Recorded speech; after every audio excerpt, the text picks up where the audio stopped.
Hola, viajeros. ¿Cómo están? Espero que bien, porque hoy no voy a darte una historia bonita. Voy a darte un registro. Empezó con un sonido demasiado pequeño como para justificar el miedo, y aún así lo justificó. 3 pulsos cortos. 3 largos. 3 cortos. Luego silencio. Vuelve a empezar. Y cuando alguien aprende a reconocer un patrón en la oscuridad, ya es tarde. Ya lo escuchaste. A partir de ahí, cada elección se convierte en una cicatriz nueva. Y lo peor es esto, no puedes dejar de oírlo. No puedes fingir que no era contigo. Nadie le pidió a la Tierra ser la primera en responder. Solo pasó. Y el universo tomó nota. La estación de monitoreo del espacio profundo 17 colgaba más allá de Plutón, donde la luz del Sol ya es más recuerdo que claridad. Por fuera parecía simple, superficies reforzadas, paneles contra radiación, antenas como huesos estirados. Por dentro era otra cosa. Era rutina. Era café viejo. Era el zumbido constante en los estratos de vibración de la estructura, esa frecuencia basal que te acompaña como si fuera un segundo pulso, y que solo notas cuando falla medio segundo. El oficial Dan Miller había aprendido a pelear contra su propio cuerpo. Turno de 12 horas. Última hora. El cerebro intentando apagarse sin pedir permiso. La gravedad era lo bastante baja como para que todo se sintiera ligeramente errado. Los bolígrafos flotaban si te descuidabas. Las migas se volvían meteoritos domésticos. Hasta la rabia parecía moverse más lento. Dan miraba la pantalla como quien mira un pozo esperando que el pozo parpadee primero. Y parpadeó. Un pitido suave. Casi educado. Dan tardó un segundo entero en entender que no era un fallo, ni una alarma estándar. Era algo que se repetía. Regular. Demasiado limpio. En la pantalla, líneas y puntos. Ruido de fondo. Un patrón frágil, como si llegara cansado, atravesando polvo, hielo, décadas. 3 cortos. 3 largos. 3 cortos. Dan se acomodó en la silla como si algo invisible le hubiera tirado del pecho. Mike, llamó, con la voz áspera. Mike, ven aquí. Su compañero, Mickey Rourke, flotó por el corredor interno con las manos en los pasamanos. 15 años en puestos avanzados te enseñan a moverte sin desperdiciar energía. Parecía ahorrar incluso el sobresalto. ¿Qué pasa? Dan señaló. Porque señalar comprometía menos que decir, creo que el universo respondió. Mike inclinó la cabeza. Sus ojos ya no eran de alguien al final del turno. Eran de alguien que recordó cómo se siente la prisa. ¿Lo estás grabando? Desde que entró a nuestros sistemas. Avisa al comando terrestre. Dan ya había abierto el canal. El paquete de datos salió de la estación como una aguja lanzada a la noche. El patrón siguió repitiéndose. 3 cortos. 3 largos. 3 cortos. Silencio. Y, en el silencio, Dan escuchó su propio corazón. No latiendo. Martillando. Mike se quedó mirando, como si quisiera encontrar una forma de desmentirlo solo con la cara. No la encontró. Esto no es aleatorio, dijo. Y la frase fue pequeña, pero cayó como metal. Dan tragó saliva.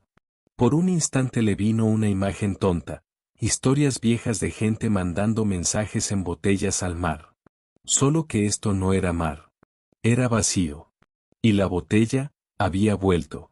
El almirante Jack Reynolds recibió la llamada a mitad del desayuno. Su departamento en Ginebra tenía esa limpieza que los gobiernos adoran, todo ordenado, líneas rectas, todo fingiendo que el mundo es controlable. Reynolds no era controlable. Ya no. 55 años, cabello gris corto, rostro marcado por decisiones difíciles. Insurrección de Marte. Campaña de Europa. Ahora mandaba el anillo de defensa exterior, que en la práctica era papelería, reuniones y esa sensación constante de que te ascendieron hasta alejarte demasiado de lo real. El ayudante apareció proyectado sobre la mesa. Almirante. La estación 17 reporta una señal inusual. Han enviado los datos para revisión inmediata. Reynolds alzó la taza de café y, cuando el patrón apareció en la pantalla, la soltó en el acto. El café se derramó. Un círculo oscuro se extendió sobre la mesa como una sombra viva. Ni se inmutó. 3 cortos. 3 largos. 3 cortos. Reynolds se quedó inmóvil unos segundos. No era solo sorpresa. Era reconocimiento. La humanidad llevaba más de 200 años intentando hablar con el espacio. Matemática, pulsos, patrones sencillos. Si alguien existe, entiende esto. Era la primera vez que algo parecía decir, entendí. Respiró hondo, y el aire entró con dificultad, como si el pecho tuviera de pronto más gravedad. Conécteme con la división de ciencia. Y avise al consejo. El ayudante dudó apenas. Señor, esto podría ser. Sé lo que podría ser, cortó Reynolds, sin levantar la voz. Por eso quiero a todos despiertos. Deslizó un dedo por el patrón en la pantalla como si los datos tuvieran textura. 3 cortos. 3 largos. 3 cortos. Le cruzó una frase antigua, de cuando todavía creía que algunas puertas no se abrían solas. Cuando el universo habla, escuchas. Aunque no quieras. 3 días. 3 días de científicos encadenando noches, de algoritmos tragando energía, de gente hablando fuerte en los pasillos porque ya nadie recordaba cómo se habla bajo. La señal no era solo el patrón. El patrón era el borde, la invitación. Dentro había capas. Formatos repetidos en decenas de modelos de comunicación, como alguien desesperado probando cualquier idioma con tal de acertar uno. La doctora Lisa Brown entró en la sala del consejo con ojeras tan profundas que parecían talladas. Olía a laboratorio, a desinfectante y a piel que se olvidó del sol. Jefa de xenolingüística. La mejor en leer mensajes que no fueron hechos para ojos humanos. 12 consejeros alrededor de la mesa circular. Reynolds entre ellos. La presidenta Maya Thompson al centro, espalda recta, presencia que hacía la sala más pequeña. Lisa no dio rodeos. No le quedaba combustible para eso. Es una llamada de auxilio. Silencio. Un silencio que te da ganas de toser solo para romperlo, pero nadie lo rompe. Thompson se inclinó. ¿De quién? ¿Y por qué? Lisa activó el holograma. Un sistema estelar con 8 planetas. Uno marcado en rojo, como una herida en un mapa. Una especie que se autodenomina Balí. Enviaron el mensaje en más de 50 formatos. Uno se acercó bastante a nuestros patrones matemáticos. Por suerte. Hizo una pausa breve, como si la garganta se acordara de doler. Los está atacando otra especie, Drax. Por lo que inferimos, están destruyendo ciudades y cazando supervivientes. No es guerra por territorio. Es limpieza. Exterminio. La palabra genocidio no necesitó dramatización para llenar la sala. El consejo la conocía. La humanidad también. Y eso le quitaba cualquier sabor de aventura al asunto. Un consejero, James Park, preguntó con ese tono de quien busca una salida lógica. ¿Por qué llamarnos a nosotros? Debe haber civilizaciones más cercanas. Lisa negó con la cabeza, y el gesto pesó. No nos llamaron a nosotros. Llamaron a cualquiera. Nosotros solo, escuchamos. Thompson miró a Reynolds. Distancia.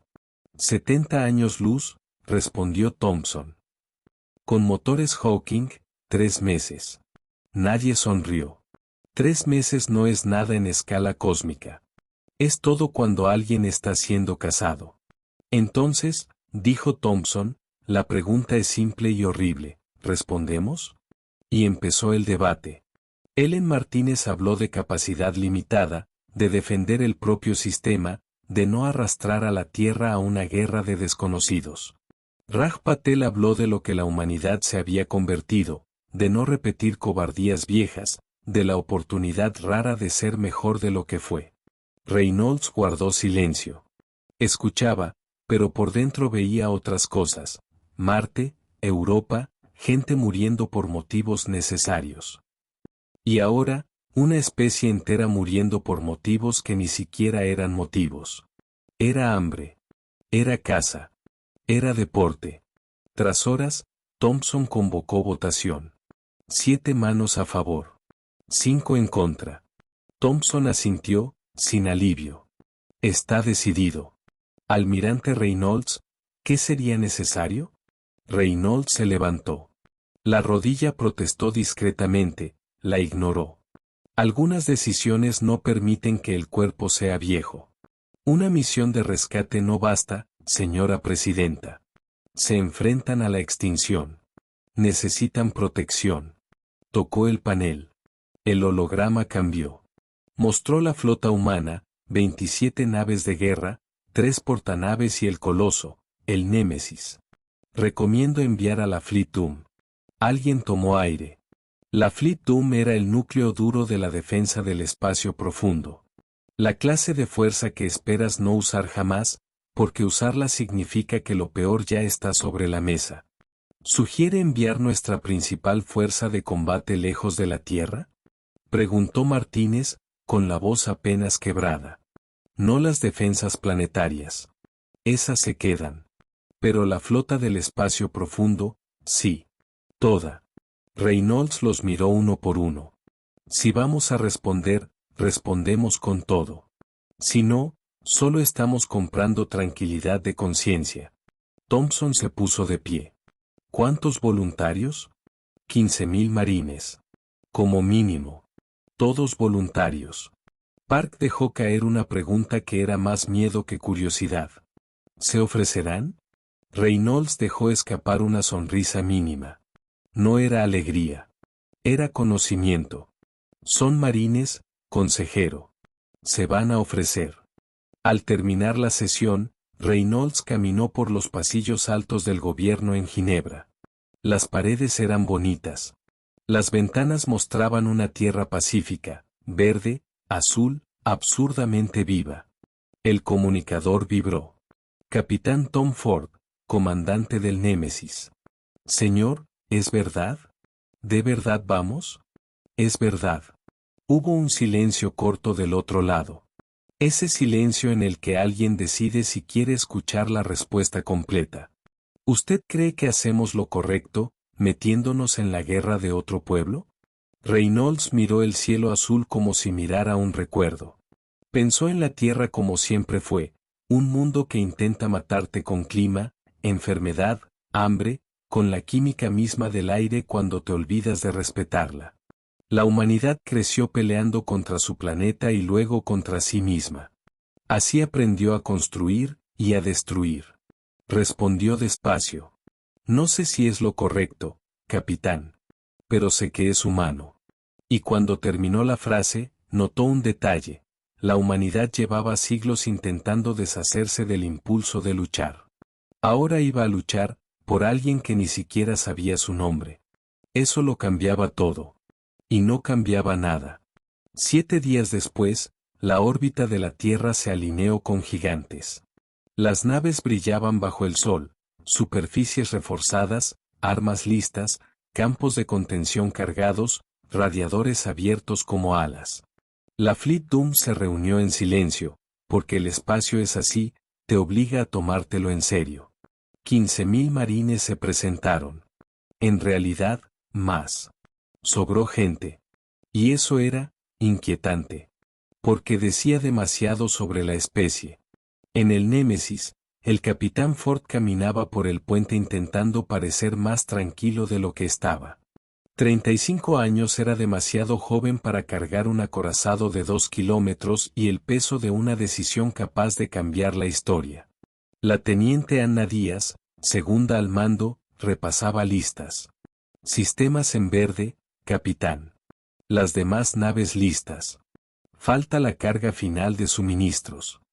Ford miró la Tierra en la pantalla principal. Una esfera azul, preciosa, frágil de la manera más engañosa posible. Se preguntó si la volvería a ver. Y si volvería siendo el mismo. Abajo, en las entrañas del Némesis, el mayor Cooper observaba a sus marines entrenando en módulos de gravedad variable. Probaban el cuerpo en simulaciones, gravedad alta, gravedad baja, aire denso, atmósfera metanizada, bajo control interno, suelos con poca adherencia. Nadie sabía cómo era el mundo balí. Y esa ignorancia tenía un sabor malo al fondo de la garganta. Cooper habló con sus líderes. Su voz no era discurso, era una promesa que te haces a ti mismo. No sabemos qué viene. Pero sabemos quiénes somos. Nuestros huesos son densos. Nuestro sistema nervioso es rápido. Nuestra mente está entrenada para sobrevivir. No lo olviden cuando todo se sienta raro. Los marines respondieron con un sonido que no era festejo. Era disposición. Arriba, Reynolds envió un mensaje a los balí. Sabía que tardaría 70 años en llegar. Igual lo envió. Los oímos. Vamos en camino. Resistan. Ford vio el paquete partir y sintió un apretón. Eran 4 palabras, cargadas con una presunción enorme, la presunción de que aún habría alguien para leerlas. Entonces vino la cuenta. 3, 2, 1, activar motor Hawking. Los motores Hawking doblaron el espacio alrededor de las naves. No era velocidad. Era atajo. Un corte elegante en la realidad. Afuera, una luz azul envolvió los cascos. Las estrellas se estiraron en líneas por un instante. Y el estómago de Ford hizo ese movimiento involuntario de quien entiende que la física dejó de ser un suelo confiable. En un destello, la flota desapareció de la órbita terrestre. Y, durante un segundo que nadie puso en un informe, la Tierra pareció más pequeña. No porque se hiciera pequeña, sino porque la humanidad decidió que ahí afuera también era responsabilidad. 3 meses a bordo de naves hechas para batalla, no para comodidad. Pasillos estrechos. Privacidad casi inexistente. Olor a metal y ozono. Rutina de simulacros, mantenimiento, entrenamiento y pequeñas explosiones de humor nervioso, porque si no te ríes en una hora, te rompes en la siguiente. En el comedor, marines comían ración estándar y fingían que eso era normal. ¿Cómo crees que son? Preguntó un soldado, Joe Hart, demasiado joven como para parecer tranquilo. Cooper encogió los hombros. Pueden tener tentáculos. Pueden tener 6 brazos. Pueden parecer, no sé, algún tipo de ave. No importa. El sargento Patel comentó entre bocados. Apuesto a que vienen de gravedad baja. Casi todos vienen de gravedad baja. ¿Y los Drax? Preguntó alguien, como quien pregunta por la lluvia antes de una caminata. Cooper respondió simple. Son los que están cazando. Eso alcanza por ahora. Por el altavoz, la voz del capitán Ford cortó la rutina. Atención. Completamos la primera etapa del trayecto. Motores Hawking operaron según el diseño. Estamos a 1/3 del camino. Recarga en 24 horas. Buen trabajo. Un coro de celebración recorrió el navío.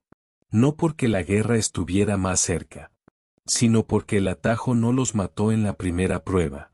Y allá afuera, a 70 años luz, los balí quizás seguían muriendo sin saber que una flota entera se había movido por ellos.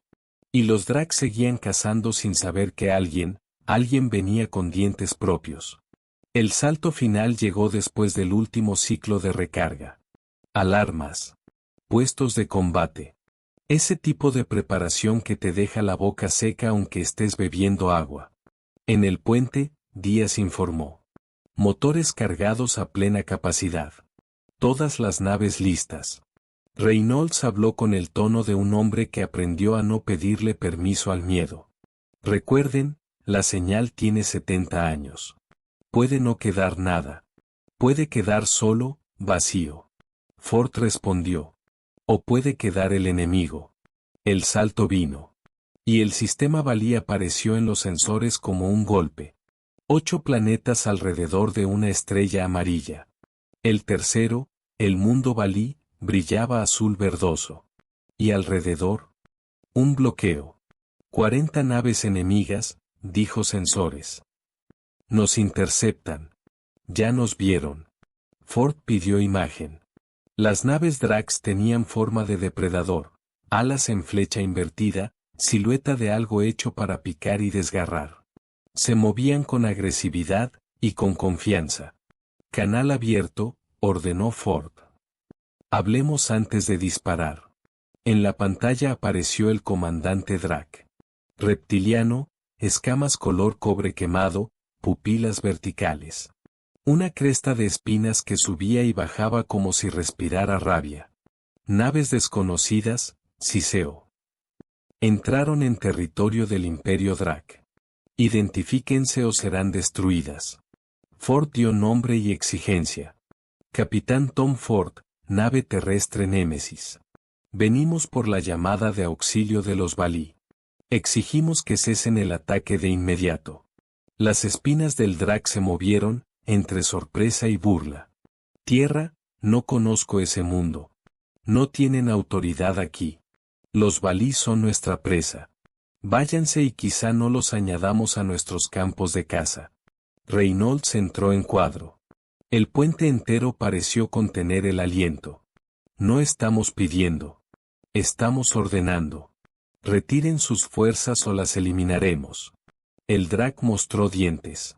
Una sonrisa que no era sonrisa. ¿Valientes o estúpidos? Hemos conquistado 17 sistemas. ¿Quiénes son ustedes para desafiar a los Dracs? Reynolds contestó simple, sin elevar la voz. Somos humanos. Venimos de la Tierra. Un mundo que su especie temería pisar. Un mundo letal que nos forjó. Y escuchamos el llamado de los Valí. El Drac Ciseo. Entonces mueran con ellos. Se cortó la transmisión. Cazas enemigos en lanzamiento, informó Sensores. Cientos. Reynolds miró a Ford. La diplomacia terminó. ¿Cómo respondemos? Ford no dudó. Cazas nuestros al aire. La flota rompe el bloqueo. Y el mayor Cooper prepara abordaje. Díaz lo miró, sorprendida. ¿Abordaje? Ellos esperan combate a distancia. Ford respondió seco. Entonces vamos a enseñar otra expectativa. El espacio se volvió una danza violenta.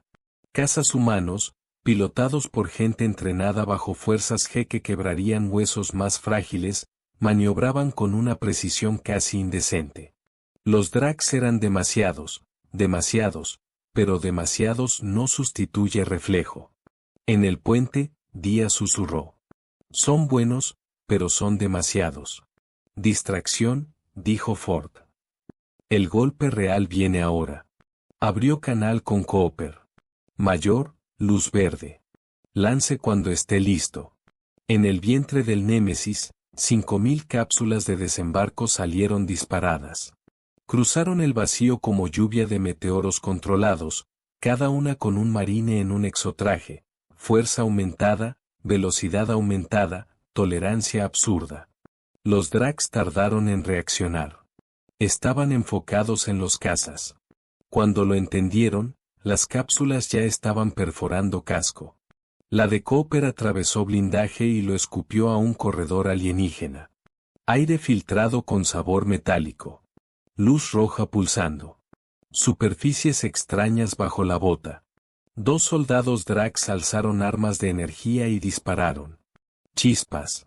Golpes. La armadura aguantó.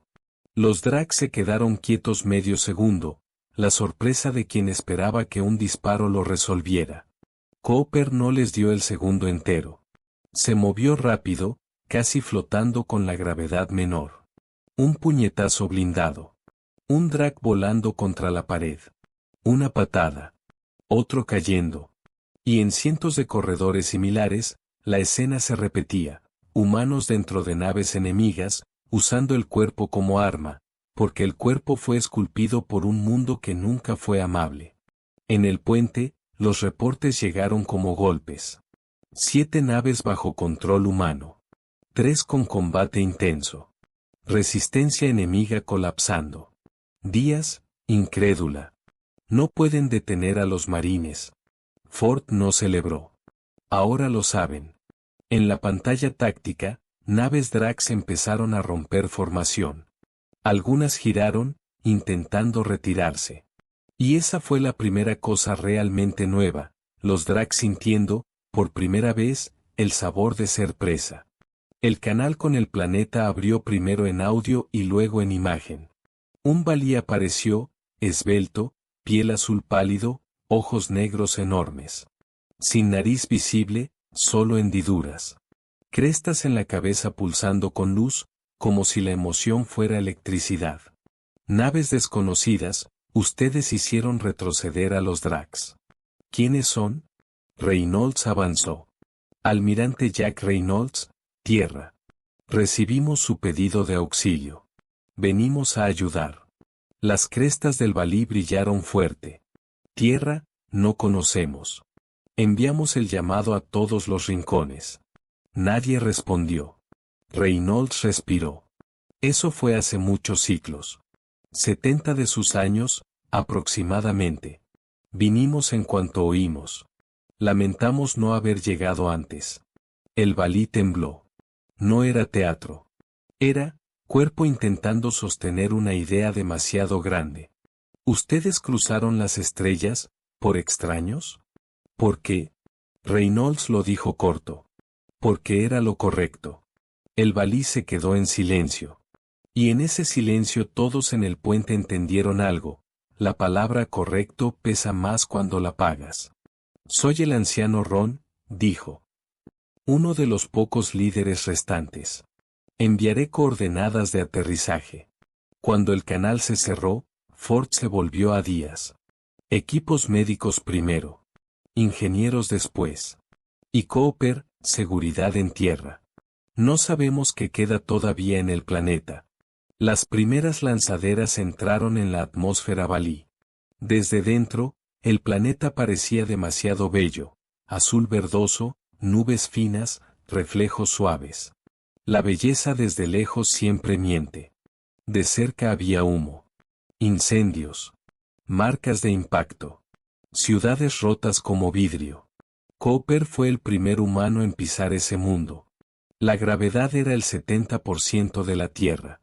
Sintió el cuerpo liviano de un modo raro, como si hasta la tristeza hubiera perdido peso, solo para volver doblada luego. Perímetro, ordenó. Y recuerden, somos invitados. Ya sufrieron demasiado. No vamos a hacer otro miedo. Los marines se desplegaron. Equipos bajaron. Hospital de campaña en minutos. Ingenieros reconectando energía, levantando contenciones temporales, estabilizando estructuras. Los Valí se acercaron. Ron venía al frente.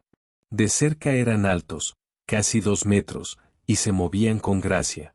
Sus ojos traían un cansancio que reconoces al instante, aunque sea otra especie. Ron miró a Cooper. Las crestas pulsaron. Cooper retiró el casco despacio. Quería que vieran su rostro. Quería bajar el monstruo. Varios Valí reaccionaron con un destello súbito. Sorpresa. Miedo. Curiosidad. Todo mezclado. Ron murmuró. Eres sólido. Tus rasgos son densos. Cooper dejó medio gesto que no era humor.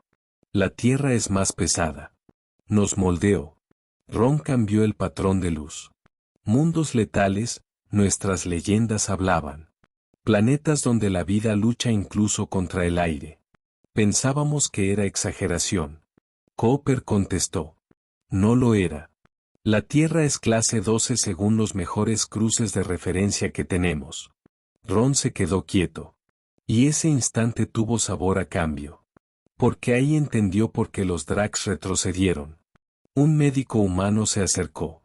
Mayor, hospital listo. Podemos recibir pacientes. Cooper asintió. Anciano Ron, Nuestros médicos quieren ayudar. Pero necesitan orientación de sus curadores. Ron bajó las crestas y la luz se hizo suave. Atacaron nuestros hospitales primero, dijo. Muchos heridos están sin atención desde hace días. Cooper sintió rabia. Rabia seca. Pero habló bajo. Muéstrenos por dónde empezar. Y los humanos se pusieron a trabajar. No como héroes. Como gente intentando arreglar lo que nunca debió romperse. 3 días después, los sensores captaron distorsiones en el borde del sistema. Distorsiones parecidas a Hawking, pero más brutales, como si alguien rasgara el espacio sin preocuparse por las consecuencias. Díaz llamó a Cooper por el comunicador. Mayor, refuerzos Drax llegando. Muchos. En el cielo Balí, al atardecer, las estrellas aparecían una a una. Cooper miró arriba y sintió su presencia antes de verlos. En órbita, Reynolds y Ford vieron el cuadro completo. 120 naves. Y un coloso, el devastador, destructor de planetas. 3 veces el Némesis. Un arma principal hecha para fracturar corteza. Díaz susurró, como si hablar alto le diera suerte al desastre. 4-1, y ese cañón, simulaciones indican que puede destruir el planeta con 3 impactos. Ford respondió, sin apartar la mirada. Entonces nos aseguramos de que no dispare. Reynolds abrió canal a la flota. Creen que los números garantizan victoria. No la garantizan.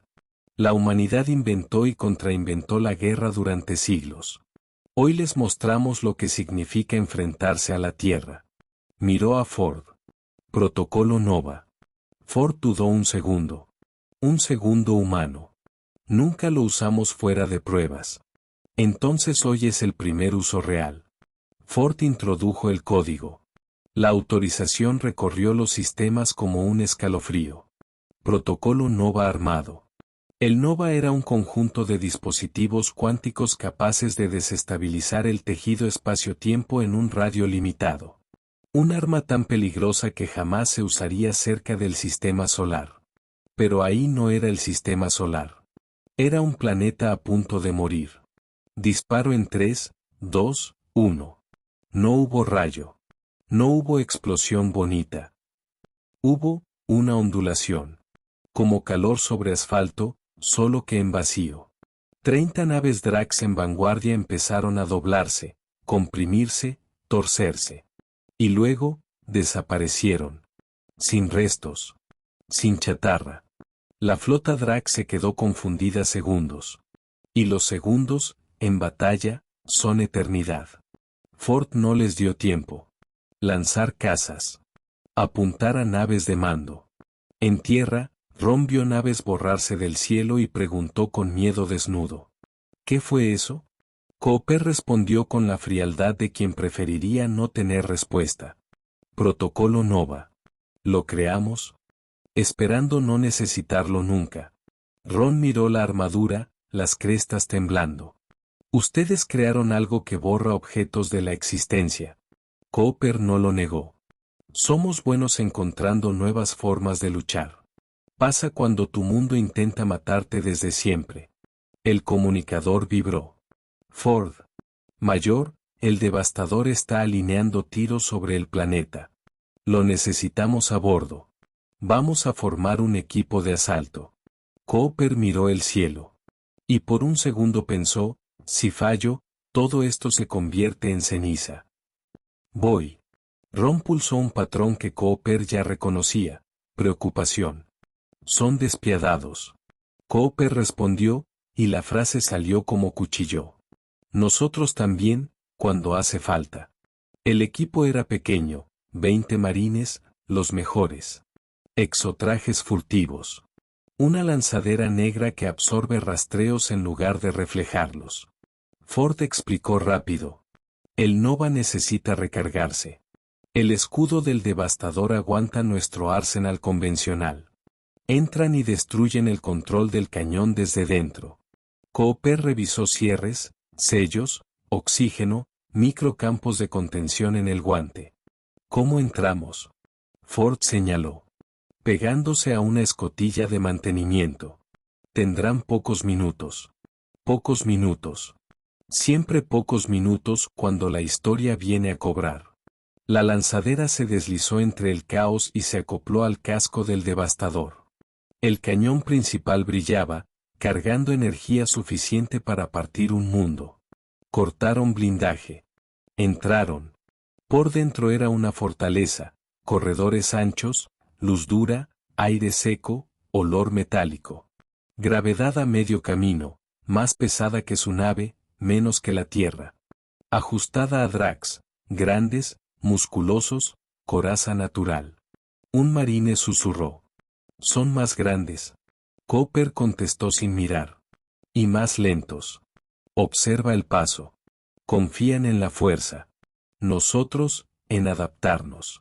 Subieron 20 niveles por escaleras de mantenimiento. Los servos zumbaban bajo. El sudor dentro del casco molestaba, detalle pequeño, pero es el detalle el que te rompe cuando intentas salvar un planeta. En la puerta de control del cañón, Cooper levantó la mano. Micropausa. Pensó, y esto no entra en informe, si muero aquí, al menos sé por qué. Contó con los dedos. 3, 2, 1. Entraron. Oficiales Drax se giraron tarde. Algunos alzaron armas. Otros gritaron órdenes. Los humanos fueron más rápidos. No letal cuando se podía. Cuando no, cuando el Drac insistía en proteger el botón que mataría un mundo, la elección era fea. Y era inmediata. En minutos, la sala quedó bajo control. La consola era alienígena, símbolos extraños, flujo de potencia, redundancias. Un marine preguntó con la voz temblando. ¿Se puede apagar? Cooper miró. La verdad sabía amarga. No. Pero se puede hacer que se mate. Redirigió energía, forzó sobrecarga, sembró fallos en cascada. Una chapuza cósmica hecha con prisa y desesperación, nacida de décadas de humanos rompiendo y reparando cosas bajo presión. Todos fuera, ordenó. 3 minutos. La retirada fue carrera, disparos, impactos, pasos, servos, respiración acelerada. Más Drax apareciendo, ahora alertas, ahora furiosos. La lanzadera se desacopló con segundos de sobra. Y entonces el devastador brilló por dentro. El cañón sobrecargó. Explosiones en cadena abrieron el casco. El coloso se partió en fuego y luz, como un sol pequeño muriendo en el vacío. En tierra, Ron vio caer al monstruo, y no celebró. Se quedó quieto. A veces la mente tarda en creer que todavía existe mañana. En el puente del Némesis, Díaz soltó un sonido entre alivio y choque. Las naves Drax empezaron a retirarse. No por misericordia. Por miedo. Y para depredadores, el miedo es humillación. Una semana después, humanos y Valí trabajaban hombro con hombro en la capital. Generadores. Hospitales. Agua.